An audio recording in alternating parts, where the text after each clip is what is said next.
The Panthers go for two in a row on Sunday as they travel down I-85 South to face off against the division rival Atlanta Falcons. But before they do, it's Friday, so it's time for me to answer your weekly Friday mailbag questions right here on Locked On Panthers. You are Locked On Panthers, your daily Carolina Panthers podcast. Part of the Locked On Podcast Network, your team every day.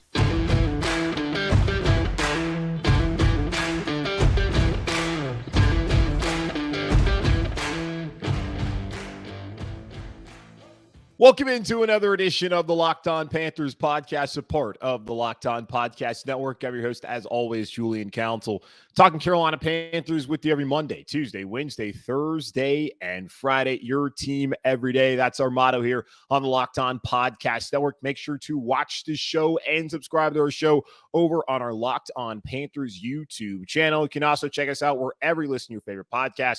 Just be sure to rate, review, and subscribe so you don't miss a single episode of the show. And follow me, Julian Council, on Twitter at Julian Council, where every single Friday like today, I answer your weekly Friday mailbag questions. If you do not get a question in this week's edition of the weekly Friday mailbag, do not fret. You can do it next week by adding me or DMing me on Twitter at Julian Council. Today's episode of Locked On Panthers is sponsored by SimpliSafe Home Security. With fast protect technology exclusively from SimpliSafe, 24/7 monitoring agents capture evidence to accurately verify a threat for faster police response. There's no safe like SimpliSafe. Visit simplisafe.com/lockedonnfl to learn more today.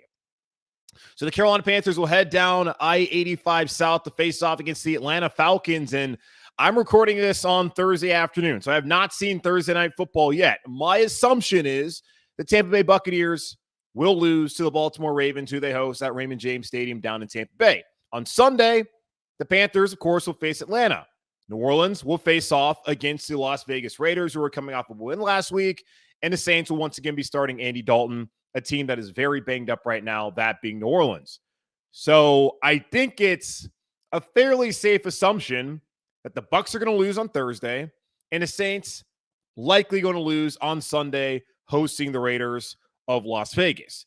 If that is the case, Sunday afternoon's game between the Falcons and the Panthers is for first place in the NFC South. The Panthers already have the tiebreaker through 7 weeks over Tampa Bay and over New Orleans, who, of course, they'll play in the final 2 weeks of the season later on here in 2022, and they'll face off against Atlanta in a couple weeks. But they get that win on Sunday, they would be 3-5 on the season, nearly halfway through this 2022 season that we said was lost 2 weeks ago, and it would be, more importantly, 3-0 in the division. The vibe all week and the conversation all week has been about PJ Walker and how he's going to get to start again. It looks like Steve Wilks is going to roll PJ as his guy. We will see if that changes. Wilks came out on Monday and said, even with Baker and Sam Darnold available, he's sticking with PJ Walker. If PJ plays poorly on Sunday and it leads to a loss, do they then go back to Baker or Sam? We'll see. But right now, PJ is the guy. The storyline all week outside of that has been, it feels like 2014. This team is fully buying into what the 2014 Carolina Panthers did, where they went 7-8-1, won the division, won a game against the Ryan Lindley-led Arizona Cardinals, and gave the Seattle Seahawks all they could handle in that divisional round game on that Saturday night in Seattle. Al Holcomb, who was here in Carolina at the time, said, we're right in it. We're right where we want to be as far as this team through 7 weeks, through Baker Mayfield being terrible, through injuries, through Matt Rule getting fired, getting overtaken in its own home stadium by the 49ers faithful, all of that, all the negativity, they are one game out of first place, and with the win on Sunday, they could be in first place of the NFC South after 8 weeks. Who would have seen that coming?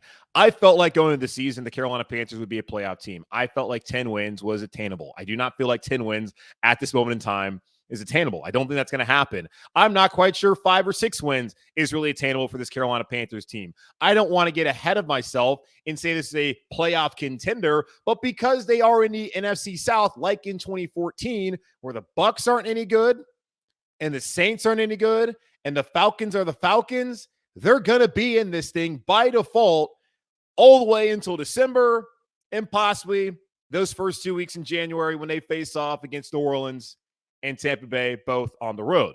We'll see how it pans out. The NFC as a whole is very mediocre. The NFL outside of Buffalo and Kansas City and Philadelphia is pretty mediocre. Anybody can beat anybody. We've always known about the any given Sunday, but right now in Carolina, they're feeling good about themselves. And that's what I've been saying all week. Week to week league, narratives change. You feel a way about a team one week, and the next week it completely changes. Like they lose on Sunday, we're probably gonna be right back to being all right. This team's no good, tanking, gonna be first round, get the number one overall pick, and yada yada yada. But currently, as we know, they're not trying to tank, and players and coaches don't tank. The organization can do it by stripping the roster, and they still have until next Tuesday, November 1st at 4 p.m. to ship off more assets. If David Tepper wants to do a major league type strip down and tear down his team, he could do that. He could be like, you know what? Get this guy out of town. Let's get rid of Brian Burns. Let's get rid of DJ Moore. Let's lose so we can get a quarterback. He could do that. I don't think he wants to do that. I don't think he will do that, but things could still change. Right now, they are fully buying into the idea that they could win what looks like the worst division in all of the NFL and the NFC South here in 2022. We'll see how that works out because, of course, they need to win on Sunday to then position themselves even further to have an opportunity in the final 9 games of the season to possibly do that. And I'm all for it. I would rather talk about a winning football team than a team that's terrible. And I would imagine you, the fan, would also rather hear about a winning football team than a team that is terrible. I know there's plenty of people out there who want them to tank and suck and get whoever at quarterback. As I've stated before, it's not a guarantee just because you're drafting at the top of the draft that you'll take the right quarterback. Baker Mayfield, Sam Darnold, who are on this roster, are case in point of that right here sitting in front of you. That 2018 draft class had those two guys, Josh Rosen, Josh Allen, and Lamar Jackson. And what's happened? 3 of the 5, no good. Allen was highly scrutinized. Lamar Jackson, people were talking about he should be a wide receiver or running back. And those are the 2 best players at the position from that draft class. It's not as simple as you draft one and it works out. The Panthers could have taken Justin Fields or Mac Jones. Mac Jones still the starting quarterback in New England for now, but weird situation going up there. And it's not like Justin Fields, although not in a great situation, has lit things up in Chicago so far. And Trey Lance, haven't seen anything out of him. Zach Wilson looks terrible. Jets are still 5-2. And Trevor Lawrence, doing okay, but the Jaguars aren't winning football games. It's not that simple that you take a quarterback and that you will win. So we'll see. I would rather have a foundation that is based off of having gone to the playoffs and knowing how to win games than being a terrible team that's putting in a rookie quarterback and then hoping that that's going to be the guy, even though you wouldn't find out for probably 3 or 4 years whether you drafted the right player or not. You could be right back there 3 or 4 years from now trying to draft another quarterback and hoping that they will be the savior here in Carolina. And I hope that's not the case. Just pointing out that rather have winning football right now than hope and pray that they get the draft right coming in April and May of next year. So we'll see how it all pans out. Now, Dante Jackson, J.C. Horn, those 2 guys, as far as injury report, are questionable heading into Sunday. Dante with that ankle that's bothered him the last couple of weeks. J.C. Horn's missed back-to-back weeks with a hip issue, so we'll see if they can play. Baker Mayfield, you're wondering what's going on with him. He will be the backup on Sunday. He worked with the scout team Thursday afternoon at practice, and he spoke to the media and said that, hey, I am okay with this. With my situation, PJ's worked hard. He played his ass off on Sunday, and I'm going to do whatever I can to support this team and help this team win games. That's exactly what you would hope that he would say. Internally, you know he's got to be disappointed and frustrated that he did not play well this season, his 5 starts, and that now he's been resigned to be the backup quarterback to a guy who is a 4th stringer back in late July when they headed down to training camp in Spartanburg at Wofford College. So role reversal big time with Baker and PJ heading into this week 8 matchup against the Atlanta Falcons on Sunday. All right, enough of that. Let's get into it. It's Friday, meaning the Weekly Friday Mailbag on Locked On Panthers is back. I'll get to your Weekly Friday Mailbag questions here in just a moment on Locked On Panthers. All right, here's a sports analogy for you. When it comes to burglars, your home is like the end zone and you need the absolute strongest defense you can muster. This is why I use and trust SimpliSafe Home Security. At SimpliSafe, your safety is the only thing that matters. It's cutting-edge technology powered by 24/7 professional monitoring agents who always have your back, so you always know your home is safe. SimpliSafe blankets your home in protection with advanced sensors for every room, window, and door. HD security cameras for inside and outside of your home, smarter ways to detect motion that only alert you when a threat is real, and even hazard sensors that instantly detect fires, floods, and other threats to your home. Customize the perfect system for your home in just a few minutes at simplysafe.com/lockedonnfl. Save 20% on your SimpliSafe security system when you sign up for an interactive monitoring plan and get your first month absolutely free. Visit simplysafe.com/lockedonnfl to learn more. There's no safe like SimpliSafe.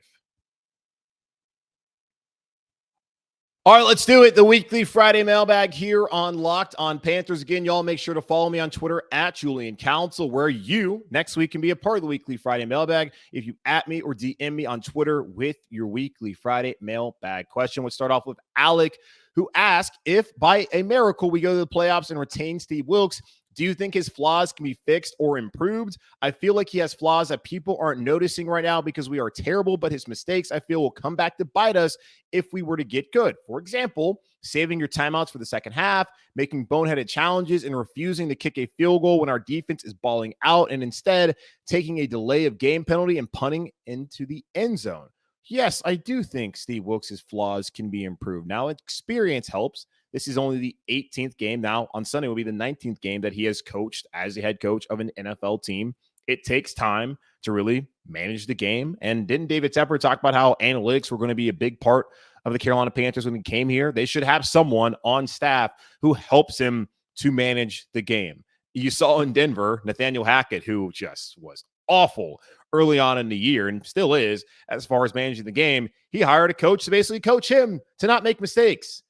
It's being smart enough to understand where your flaws are in your inefficiencies, deficiencies, to go out there and ask somebody, hey, please help me out. So someone should be alerting Steve Wilks to whether it's a good or a bad challenge. We saw last week, one of the challenges clearly wasn't one that was worth going out there and challenging. Now, did it come back to bite Carolina in the ass? No. Could it in the future? Yes, but it did not on Sunday. As far as the field goal situation, the Panthers elected not to attempt a 54-yard field goal there in that first half. And we had seen early on the season that Eddie Pinheiro has made it from 54 yards. So you question, why would they not attempt it in that situation? Steve Wilks later on after the game, of course, having to sneeze in the middle of that, after the game, said that he spoke to special teams coordinator Chris Tabor, and they decided that it made more sense to take the penalty and to punt in that situation, which ended up being, I believe, a touchback. So that makes matters worse. But Steve Wilks, as we've seen so far, he's not an aggressive coach. He said we're going to be aggressive offensively. They threw it down the field that first play. They did way more than they did in week one against the Rams. But as far as like, hey, is he going to gamble on a 50-yard field goal or would he rather punt? He's going to rely on his defense, knowing that the defense is the strength of this team right now, and special teams has also been good, but he's not going to rely, I guess, on Eddie Pinheiro to attempt a 54-yard field goal and potentially give a team like Tampa Bay a short field and an opportunity to get their offense going.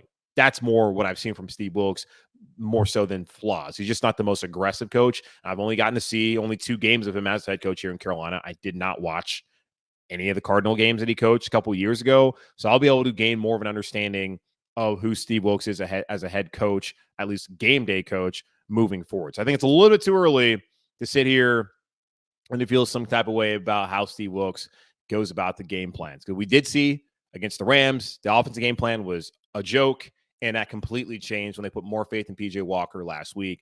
And I think that will be the expectation, at least should be the expectation moving forward. All right, now over to Jake. Hey, Julian, hope you're doing well. Hope you're doing well as well, Jake. Another question about Steve Wilks. It seems Steve Wilks is finding ways to give more opportunities to players on both sides of the ball.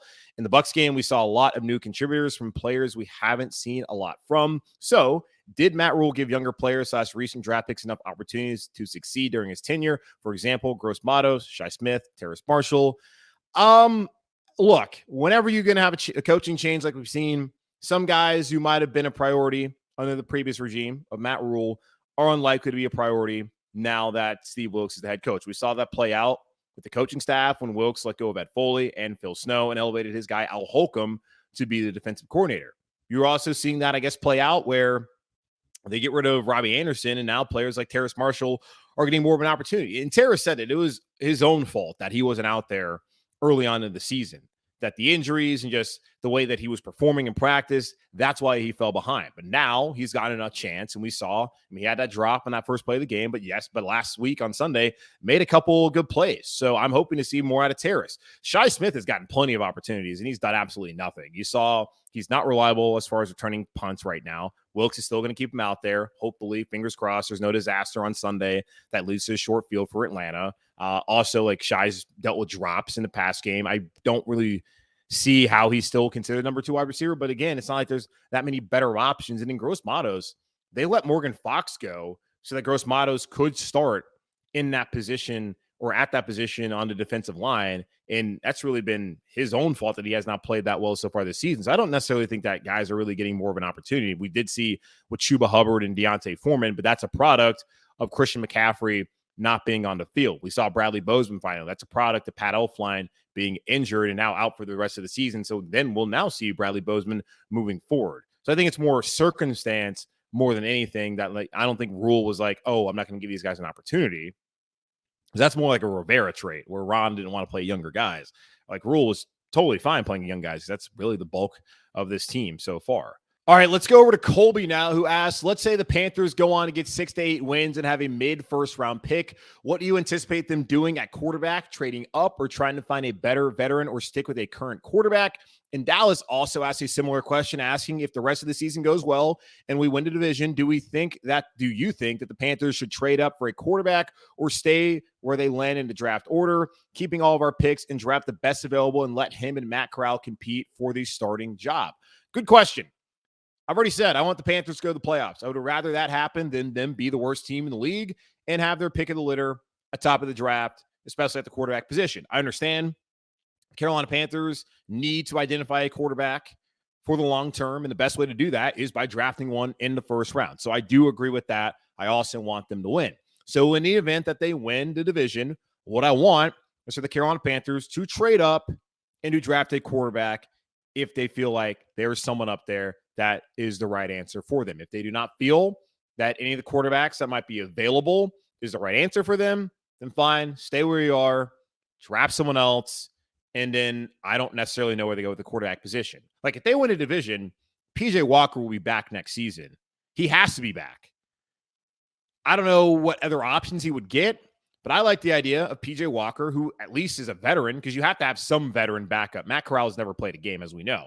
And going to next year, he would have never played a game. And I don't even know where Matt Corral will be as far as his rehab of his foot and what kind of competition he could really be for somebody, because it's basically made his rookie year. So if the Panthers are in a position where they're in the middle of the draft and they have won the division, yeah, trade up, get your quarterback as long as that's who you believe in. But really, you got to find somebody in that first round. So I'm totally fine with them trading up, getting that quarterback, and putting that quarterback on a team that just went to the playoffs. I don't care how you got there, but it would have been a playoff team. And that's kind of been the whole thing I wanted them to do the whole time, is like with Bridgewater. Okay, fine, whatever. Keep Teddy, have him for 2-3 years. Build the roster. Get the roster to a point where when you put in a rookie quarterback, this team can compete. The Panthers did not do that. I read the Jeremy Fowler article. I'm sure you all read it as well, of how they try to cut the corners with so many options, especially guys like Carson Wentz, who they kicked the tires on, and Marcus Mariota and Mitch Trubisky. And of course, they landed up with Sam Darnold and Baker Mayfield, and how they did a terrible job of evaluating. The best path forward is to go up there and trade up for a quarterback, which they could have done in 2020. They could have traded for Justin Herbert, or they could have traded up to get Justin Herbert. And I had never even thought about drafting a quarterback at that point in time because they had signed Teddy Bridgewater. I didn't think that was a pressing need right away. Like, hey, build the defense. I had no problem with how they went about it and drafting Derek Brown, learning more about it and seeing how things have panned out with Justin Herbert. Yeah, you certainly wish they would have done that, opposed to using all 7 of those picks back in that 2020 draft on defense. But yeah, they win the division, trade up, get your quarterback. I'm totally fine with that plan. Of course, make sure it's the right guy, the guy that you really believe in. Don't just do it to do it. Like last year with Matt Corral. They traded up to get a quarterback just to get a quarterback. Like, get somebody who you actually think is your long-term answer. All right, let's take another quick pause here on the show. When I come back, I'll answer more of your weekly Friday mailbag questions here on Locked On Panthers. Now a word from our sponsor, BetterHelp. It can be tough to train your brain to stay in problem-solving mode when faced with a challenge in life, but when you learn how to find your own solutions, there's no better feeling. A therapist can help you become a better problem solver, making it easier to accomplish your goals no matter how big or how small. Y'all, there's never a bad time to go out there and find someone to talk to help you in your everyday life. It's a sign of strength, not a sign of weakness. If you're thinking of giving therapy a try, BetterHelp is a great option. It's convenient, accessible, affordable, and entirely online. Get matched with a therapist after filling out a brief survey and switch therapists anytime you want. When you want to be a better problem solver, therapy can get you there. Visit betterhelp.com/lockedon today to get 10% off your first month. That's betterhelp.com/lockedon. Okay, let's answer more questions here. Kurt saying, all things considered, who were you personally most excited to see producing/making plays on Sunday? Terrace Marshall Jr., Foreman, or Trimble, or someone else? Deontay Foreman for sure. Like watching what he did last year and help Tennessee get the number 1 seed in the AFC. I thought he was phenomenal on Sunday. Him and Chuba Hubbard were both especially great on that drive, that 3-play, 77-yard drive they had in the third quarter that helped stretch the lead to 14-0. And now knowing that you have a combination of backs, now Chuba been dealing with the ankle issue, but now to practice on Wednesday and Thursday. We'll see how things work out for him throughout the rest of the week, at least today on Friday, and then if he's able to play on Sunday, which they had told us a week ago that if the game was like still, in doubt, they could have brought him back in. So we'll see how that works out. But Deontay Foreman's shown last season in Tennessee, as I mentioned, like he can tote the rock and he can be a solid player for you. And he should be the starting running back, in my opinion. It's going to be by committee anyway. Steve Wilks has said that, but I was really excited to see what he could do. Cool to see Tommy Trimble get a catch. I still don't really buy into Tommy Trimble being like this great tight end receiving threat. We'll see. Terrace Marshall, good to see him out there making plays. Got to catch that ball in the first half. But overall, it was really cool to see. Now, one guy who I actually was really excited to see was Bradley Bozeman, and had Brody and Kedrick both asking me. So Bozeman had the highest graded center rating in the league last Sunday. How much do you think that contributed to PJ's high QBR? And also have someone, Kedrick, asking Bozeman's impact considering this was his first week starting. Man, this can't be a coincidence. 180 yards rushing, only 1 sack. Bozeman called a better game as far as protections and continually blew his man off the ball. Rule failed us with his lineup, LOL. Yeah, well, Pat Elflein played really well. And here's the thing about it. Bradley Bozeman got injured during the preseason. So when he went down, it was like a 1 to 2 week or 2 to 3 week ankle injury. He was back ready to go come week 1. The Panthers were trying to lean on, continuity. Yeah, Dickey in there at left tackle, of course, Bradley Bozeman, Elflein at center, Corbett, and then Taylor Moton. So they were just wanting to stick with those 5 guys. So I was not surprised that week 1 that Pat Elflein was a starting center. I wasn't surprised that week 2 he was a starting center. And I was not surprised that throughout the season, as he was performing a lot better than he played a year ago at both guard and at center, that he stood there. Because the Panthers wanted to play the same line combination. After 13 to 17 games last year, they had a different starting offensive line combination. Sunday against Tampa Bay was the first time they had changed the offensive line combination because Elflein was injured. And hopefully moving forward, there will only be 2 different starting line combinations, barring that everyone stays healthy the rest of the way, because Bozeman's going to be the starting center now that Elflein is on season-ending IR with that hip injury. So yeah, Bozeman's a better player. He's a bigger player. He fits more what they want to do in running the football downhill. Ben McAdoo talked about that's what they want to do as far as that they're being their identity. So Bozeman is a better fit for that, and he was phenomenal. He did give up that sack against Vita Vea, but that happens. Vita Vea is a really good player. And yes, Brody, I do think that having Bradley Bozeman out there, who has more experience at center, who's played at a higher, better level than Pat Elflein, that certainly attributed to PJ Walker having a higher QBR, because you have the run game, you have confidence in the guys in front of you, and you're able to execute the offense. Yeah, when you put a better offensive lineman in there, especially at a vital position like center, the quarterback's going to play better. And we saw that on Sunday afternoon, as Bozeman was one of the keys to victory against the Buccaneers. And I think moving forward against Atlanta, as the Panthers are going to continue wanting to run the football, he will once again be one of the keys to victory for this team the rest of the season. Over now to Pedro, who comes from Brazil, by the way. He said, now that CMC is out of here, should or even better, can the Panthers use DJ Moore as the 49ers use Deebo Samuel, I believe, and the premise that you should give the ball to your playmakers, but Ben McAdoo's offense just seems to be basic for that. Love from Brazil and keep pounding. Yes, Pedro. Yeah, like here's the thing. Ben McAdoo's not Kyle Shanahan. I don't think he's going to use DJ Moore in that way. Like they have done. I think they tried to do like a reverse like last week. When they've tried to do stuff like that, it hasn't really worked out this season. So I don't really look at Ben McAdoo trying to be like that inventive. So I don't necessarily think that they're going to use DJ Moore like that. And I also don't think that Ben McAdoo is like capable of using DJ Moore in the same way that Deebo Samuel is used in Kyle Shanahan's offense there in San Francisco. And then Andy with the final question saying, what's a worse post-wedding Sunday plan? 6 a.m. direct flight or flight that leaves at 10 a.m. but has 2 stops and takes 3 times as long? I'm assuming that you did the latter there, Andy, because I tried to do the 6 a.m. direct flight out of Providence last Sunday morning that I missed. Woke up at 7 o'clock and I was like, damn, missed my flight. Fortunately, I was able to get on a 9:55 direct to Charlotte. Got me here right at 12 o'clock, and I was back at home 15 minutes before kickoff. And that was a flight I should have gotten in the first place. I tried to be cheap. I had my original flight was not until like 4 o'clock in the afternoon. I knew I had to be back for the game. Moved it up earlier, paid $35 just to move it to the 6 a.m. Didn't want to pay $215 to move it to the 9. Ended up having to pay that $200 in the end because I had to change it because I missed my second leg of my flight. So yeah, probably would not do the 6 a.m. direct flight again. I would just pony up the $200 like I had to do in the end and get a flight that I was actually capable of making. And also like the money. A direct flight, I'll pay whatever. If you're telling me I got to make 1 stop, 2 stops, no chance. Not at all.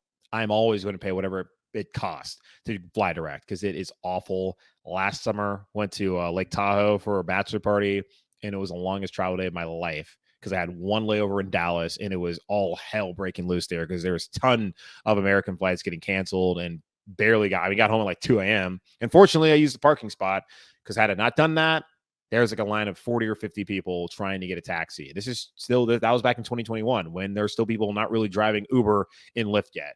So thank God I didn't do that, but I learned that day, take a red eye, take a direct flight, do whatever it takes to get out of there. Do not take layovers.